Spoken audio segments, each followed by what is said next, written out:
Bonjour à tous et bienvenue dans notre compte-rendu matinal. Alors nous avons eu hier une belle séance de hausse, j'allais dire une très belle séance de rattrapage puisque nous avions vu la veille qu'il y avait des difficultés sur le S&P 500 qui dynamitait littéralement son support des 6770 points, je vais y revenir, et nous avions notre brave CAC 40, j'allais dire toujours aux prises avec sa zone de support aux alentours des 8100 points. Alors hier, manifestement, on oublie les difficultés et nos deux indices eh bien, ont retrouvé des couleurs salutaires, si je puis dire, puisqu'ils ont éliminé une certaine forme de danger. Alors, venons immédiatement à notre CAC 40 et comprenons pourquoi il y a eu ce très beau sursaut. Donc, nous avons effectivement ici notre CAC 40. On voit bien qu'il y avait ici, j'avais titré la veille que le CAC 40 était à cheval sur cette fameuse zone des 8100 points. Et hier, alors là, plus d'hésitation, on clôture à 8150,64, une hausse de 0,80%, une magnifique bougie verte qui nous éloigne de ce support. Bref, quelque part, on a envie de dire tout va bien, Madame la Marquise. Mais on va voir que peut-être qu'il y a eu un peu un emballement, parce que cet emballement, il serait venu des chiffres de l'inflation américaine qui en réalité aurait surpris son monde par sa modicité, en quelque sorte, puisqu'on attendait une inflation proche des 3%, elle ne serait que 2,7%. Alors là, tout est beau, tout est magnifique. Donc la Fed va pouvoir baisser ses taux, puisque manifestement, il n'y a pas besoin particulièrement de soutenir l'emploi, il n'y a pas non plus euh, le besoin de lutter contre l'inflation. Que voulez-vous demander de plus? D'ailleurs, on va voir que M. Trump est en train d'applaudir, prétendre qu'il est bien évidemment le meilleur et que tout ceci est le fruit de sa politique. Et heureusement qu'il est là, parce que s'il y avait eu l'affreux Biden, vous imaginez les catastrophes économiques que connaîtraient aujourd'hui les États-Unis. Alors on va revenir sur tout ça, mais on s'aperçoit aujourd'hui que peut-être il y a un peu une gueule de bois ce matin. Les chiffres de l'inflation seraient discutables. Encore une fois, j'y reviens en commentant le S&P 500. Mais retenons que notre CAC 40, encore une fois, s'est bien repris. Et alors, puisque nous parlons de banque centrale, il y a bien évidemment eu hier la réunion de la Banque centrale européenne. Alors la Banque centrale européenne, figurez-vous qu'elle s'accroche au chiffre 2. Voilà. Donc nous avons des taux d'intérêt qui sont à 2%. Ça va très bien. Il n'y a pas de raison d'y toucher. Et il n'y a vraiment pas deux raisons pour l'avenir d'y toucher. Et pourquoi? Eh bien parce qu'on a une inflation qui est plutôt gentille, inflation qui est de l'ordre de 2%. À la limite, il nous manque un troisième chiffre de 2, ce serait pour l'année 2026 une croissance européenne de l'ordre de 2%. Mais là quand même, n'en demandons pas trop pour le moment.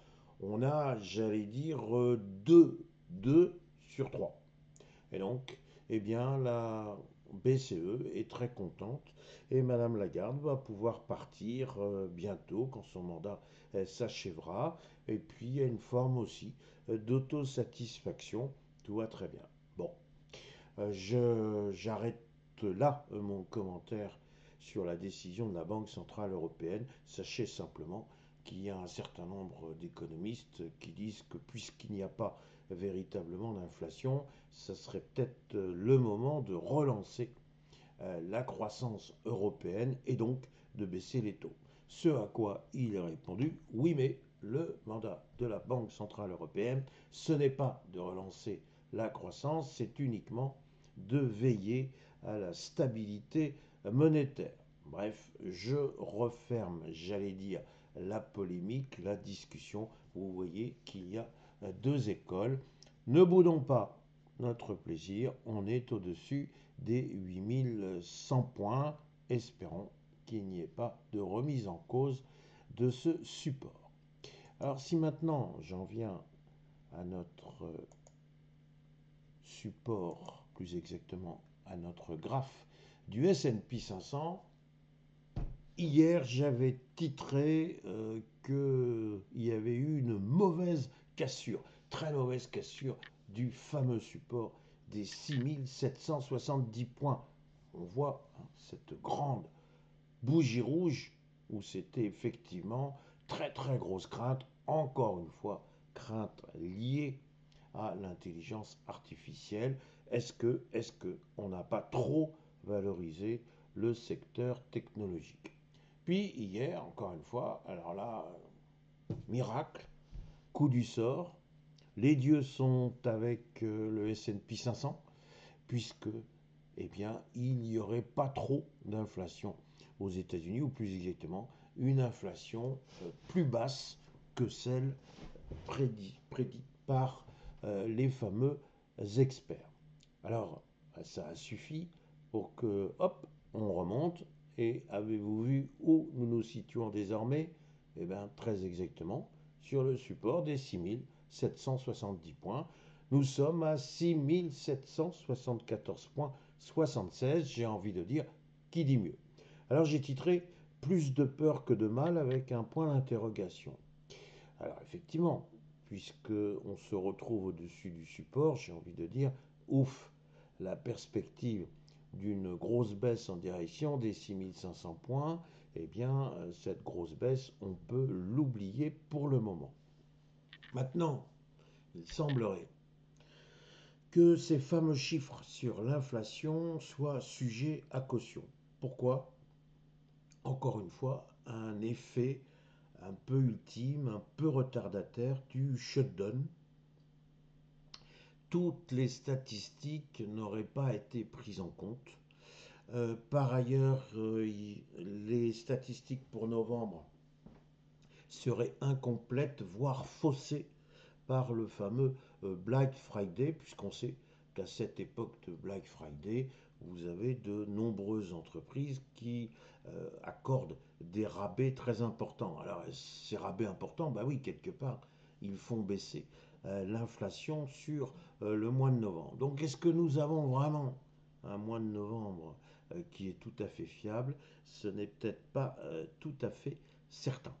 Alors, qu'est-ce qui peut se passer? Il peut se passer qu'à partir d'aujourd'hui, on recommence à avoir des craintes sur l'intelligence artificielle et peut-être que nous allons valider l'hypothèse que je soutiens depuis déjà de nombreuses séances, à savoir est-ce que l'année n'est pas terminée avec un S&P 500 qui va rester entre 6770 points et son plus haut historique à 6920 points. Voilà bien la question qu'il faut se poser pour les jours à venir. Alors, vous savez qu'a priori, à partir d'aujourd'hui, il ne va plus se passer grand-chose jusqu'à la fin de l'année, sauf évidemment un événement exceptionnel.